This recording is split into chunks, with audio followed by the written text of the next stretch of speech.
My brother Bobby is a convicted pedophile who served 5 years for molesting a 7-year-old. But when he got out, my entire family demanded I let him near my 3 daughters. So when I refused, they orchestrated a massive harassment campaign, including having him show up at my 8-year-old's birthday party with a doll and a bathing suit until I had to get a restraining order. But then my mom spent her retirement savings on his legal fees to fight me, while the whole family stalked us and filed false CPS reports until we had to pay him $30,000 just to leave us alone. The day my brother Bobby got released from prison, my mother called me 17 times.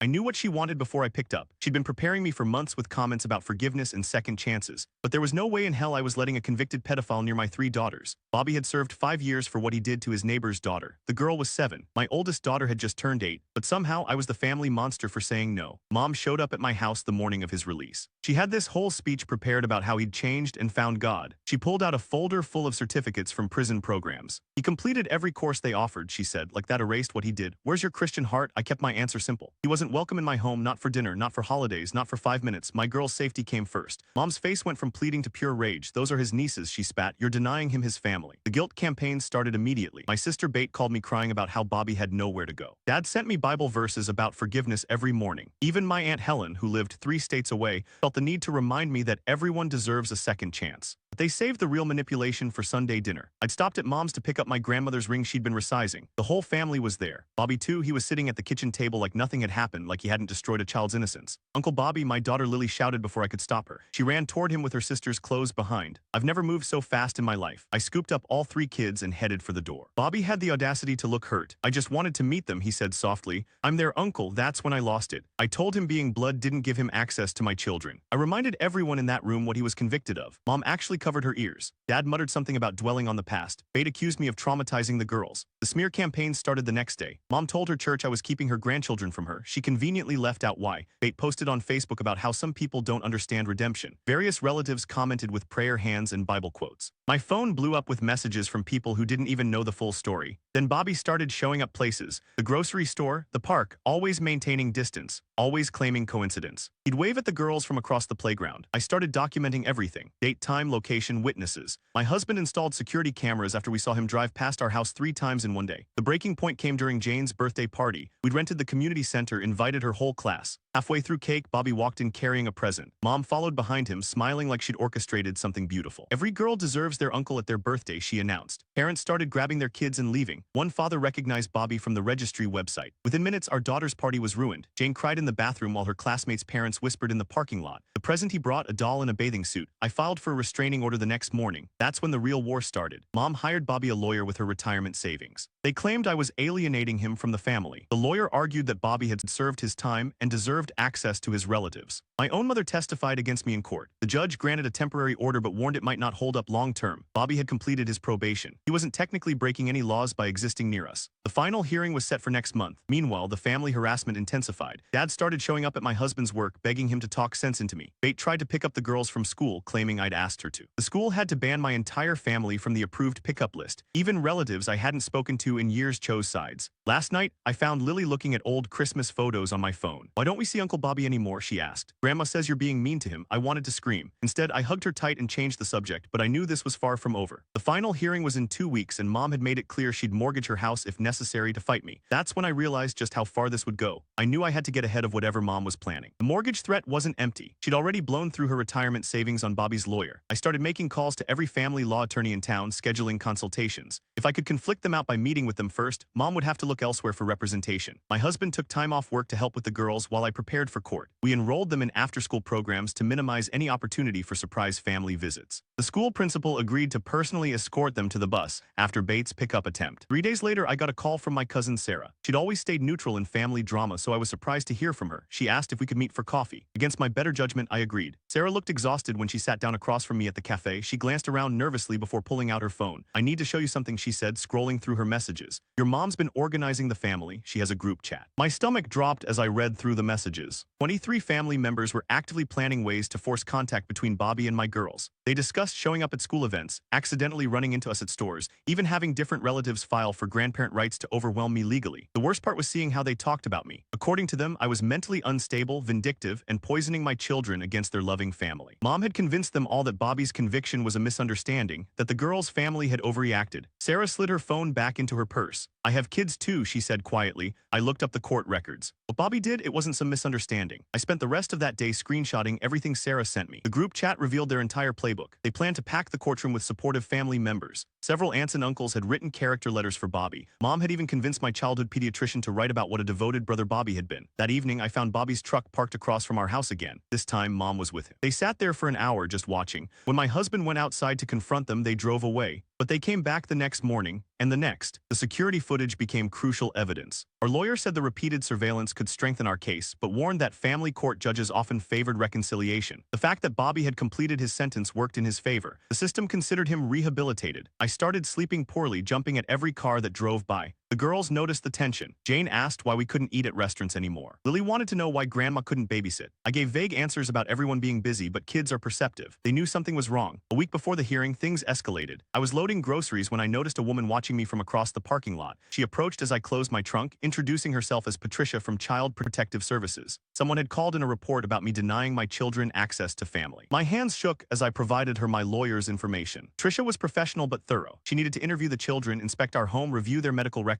The complaint alleged emotional abuse through family alienation. The home visit went well. The girls' rooms were clean, the fridge was stocked, their artwork covered the walls. They chatted happily with Patricia about school and friends, but I knew this was just another tactic to wear me down. Mom was playing dirty. Our lawyer subpoenaed the CPS complaint. No surprise, it came from Mom's address. She'd formally accused me of emotional abuse for protecting my children from a convicted pedophile. The irony would have been laughable if it wasn't so terrifying. Bobby got bolder as the hearing approached. He started jogging past our house every morning, always careful to stay on public property. He'd wave at the windows, knowing the girls might see. I kept them away from the front rooms, but it meant living like prisoners in our own home. The family pressure intensified too. Dad left voicemails about how I was destroying the family. Bates sent long emails about forgiveness and healing. Relatives I'd blocked created new social media accounts to message me. They all sang the same tune. I was being cruel, unreasonable, unchristian. Then came the letters. Mom had orchestrated a campaign where family members wrote directly to my daughters. The letters came addressed to them at our home. I intercepted them, of course, but the violation felt profound. They were trying to manipulate my children directly now. I read each letter before shredding them. They all followed a template: how much they missed the girls, how sad Uncle Bobby was, how Mommy was keeping them apart. One aunt included photos of Bobby looking dejected. Another sent drawings Bobby had supposedly made for them in prison. Something feels off about how organized this family campaign is. 23 relatives in a group chat, coordinated letters. Everyone suddenly caring so much about Bobby's rights. I'm curious why the whole family is this invested in defending someone with his conviction. My husband installed additional locks and an alarm system. We varied our routes to school and activities. I started grocery shopping in the next town over. We essentially went into hiding while living in our own home. The weekend before court, Mom made her biggest move yet. She filed for emergency grandparent visitation rights. Her petition painted me as an unstable mother who'd cut off family access without cause. She demanded immediate supervised visits with the girls, with Bobby allowed to attend as their uncle. Our lawyer called it a kitchen sink approach. Throw everything at the wall and see what sticks. The emergency petition would be heard alongside our restraining order request. Mom was betting that a judge would compromise, maybe deny the restraining order but grant her some visitation. I spent that weekend organizing evidence, security footage, documentation of every encounter, the group chat screenshots, character references from teachers and doctors who actually knew our family. My husband helped me create a timeline showing Bobby's escalating behavior. The morning of the hearing arrived gray and drizzling. I dressed carefully, conservative but not severe. My husband wore his only suit. We dropped the girls at school early, my stomach churning at leaving them even with the new security measures. Courthouse parking lot was full of familiar cars. Mom had indeed mobilized the troops. I recognized aunts, uncles, cousins, family, friends. They stood in clusters, whispering and shooting us dark looks as we walked past. Inside the courtroom, Bobby sat in the front row with Mom and their lawyer. He wore a new suit and had gotten a haircut. He looked like a respectable uncle, not someone on the sex offender registry. Mom dabbed at her eyes with a tissue, the picture of a grieving grandmother. Our side of the courtroom was nearly empty. Just us, our lawyer, and surprisingly, Sarah. She gave me a small nod as we took our seats. I'd never felt more alone yet more determined. Whatever happened today, I wouldn't let them win. The judge entered and I gripped my husband's hand. Everything we'd fought for came down to this moment. My girl's safety hung in the balance and I was ready to fight with everything I had. The judge's gavel struck the bench and proceedings began. Our lawyer presented the security footage first, showing Bobby's repeated surveillance of our home. The timestamps revealed a pattern of escalating behavior. Mom's lawyer countered by arguing that a man had the right to jog on public streets. During the first recess, I noticed Bate in the hallway making phone calls. She kept glancing at me while whispering urgently into her phone. My husband stayed stayed close, his hand on my back as we navigated through clusters of hostile relatives. Back in session, Mom took the stand. She painted herself as a heartbroken grandmother denied access to her grandchildren. She produced photos of happier times, family gatherings where Bobby played with cousins. Her tears seemed genuine as she described how I'd torn the family apart. Our lawyer's cross-examination revealed the truth beneath her performance. When asked directly about Bobby's conviction, Mom claimed the victim's family had blown things out of proportion. She insisted Bobby had simply been showing affection. Several relatives in the gallery nodded along with her delusions. The judge ordered a brief recess to review evidence. In the hallway, Dad cornered my husband near the water fountain. I watched Dad's face redden as he gestured wildly, clearly trying to pressure my husband into making me drop the case. My husband simply walked away, leaving Dad standing there fuming. Sarah testified next, bringing printouts of the group chat messages. Mom's lawyer objected repeatedly, but the judge allowed them as evidence of coordinated harassment. Sarah's hands trembled as she read aloud their plans to ambush us at various locations. The afternoon brought Bobby to the stand. He'd clearly been coached, speaking softly about rehabilitation and redemption. He claimed he only wanted to be part of his niece's lives, to watch them grow up. His performance might have been convincing if you didn't know what he'd done. Our lawyer destroyed his facade with simple questions. Bobby couldn't explain why he'd chosen to jog past our house specifically. He fumbled when asked about the birthday party intrusion. His calm demeanor cracked when confronted with the victim impact statement from his case. During the lunch break, I discovered Mom had arranged for several church members to be present. They filled an entire row, wearing matching crosses and shooting disapproving looks my way. One woman I recognized from Mom's Bible study group actually hissed at me in the bathroom. The CPS investigation results were presented next. Patricia herself testified that she'd found no evidence of abuse or neglect. She noted that the children were thriving and well-adjusted. Mom's lawyer tried to spin this as evidence that the girls needed their extended family, but it fell flat. My testimony came last. I detailed every incident, every violation of boundaries, every attempt to manipulate my children. I showed the letters they'd sent directly to my daughters. I explained how we changed our entire lives to avoid Bobby's stalking. Mom's lawyer attacked my credibility, suggesting I was paranoid and controlling. He implied I was using my children as weapons in a family feud. I stayed calm, sticking to facts and documentation. The security footage spoke louder than his accusations. The judge announced he would review all evidence and issue his decision within 3 days. As we left the courtroom, Bobby made his move. He stepped directly into my path, forcing me to stop. His eyes held a coldness that chilled me as he leaned close enough for only me to hear his whispered threat about seeing the girls soon. My husband immediately positioned himself between us, and our lawyer documented the interaction. Bobby stepped back with a smirk, rejoining Mom and their attorney. The threat was subtle enough to maintain plausible deniability, but the message was clear. That evening, we found our mailbox stuffed with letters from various relatives. Each one condemned our actions and demanded reconciliation. Someone had also left a Bible on our doorstep with specific verses about forgiveness highlighted in yellow. The next morning brought new challenges. Jane's teacher called to report that Bate had shown up at school claiming a family emergency. The school had followed our protocols and denied her access, but Bate had caused a scene that upset several students. I drove to the school immediately to speak with the principal. She showed me security footage of Bate arguing with the front desk staff, demanding to take the girls for a family emergency. When refused, Bate had started crying loudly about being kept from her nieces. The principal assured me they would maintain vigilance, but suggested we might consider a different school. The situation was creating disruption, and other parents had expressed concerns. I left feeling defeated, knowing Mom's campaign was working exactly as intended. At home, I found my husband installing additional cameras around our property. He'd taken the rest of the week off work after Dad had shown up there again, this time with Uncle Helen's husband. They'd tried to corner him in the parking lot during lunch. Sarah called that afternoon with disturbing news. The family group chat had evolved into planning sessions for after the judge's decision. They discussed filing multiple legal actions to drain our resources. Some suggested showing up at the girls' activities to establish accidental contact. I spent hours documenting these new threats for our lawyer. Each piece of evidence felt like another weight on my shoulders. The girls sensed the tension, becoming clingy and anxious. Lily had started having nightmares, though she couldn't articulate what scared her. 2 days after the hearing, Bobby escalated further. He showed up at the grocery store where I was shopping with the girls. He didn't approach directly but positioned himself where the girls would see him. He waved enthusiastically, calling out their names. I abandoned our cart and rushed the girls out of the store. Jane asked why we were leaving without our groceries. Lily wanted to know why we couldn't talk to Uncle Bobby. Their innocent questions broke my heart as I struggled to explain without frightening them. That night, we discovered someone had been in our backyard. Nothing was taken or damaged, but our daughter's outdoor toys had been rearranged, their playhouse door was open, and someone had left 3 wrapped presents inside. The security cameras had mysteriously malfunctioned during that exact time frame. My husband called the police while I checked every lock and window. The officers took a report but explained that without proof of forced entry or footage, there was little they could do. The presents contained dolls, each one dressed in bathing suits like the one from Jane's party. The psychological warfare was taking its toll. I jumped at every sound, checked locks obsessively, and barely slept. My husband started working from home to maintain constant vigilance. We were prisoners in our own lives, exactly what Mom and Bobby wanted. The morning of the judge's decision arrived with a thunderstorm. We dressed carefully again, preparing for either outcome. I'd arranged for a trusted friend from my mother's group to watch the girls, someone completely disconnected from my family family, the courthouse was even more packed than before. Mom had mobilized additional supporters, including several prominent church members. They wore color-coordinated outfits and carried signs about family unity. Local news had somehow been alerted to the family dispute. Inside the courtroom, tension crackled like electricity. Bobby sat between Mom and their lawyer, wearing another new suit. The families coordinating their outfits like they're attending a wedding instead of trying to force kids near a predator. Someone clearly missed the memo on what family unity actually means. He kept turning to smile at family members, playing the role of persecuted victim to perfection. Mom clutched a handkerchief dramatically.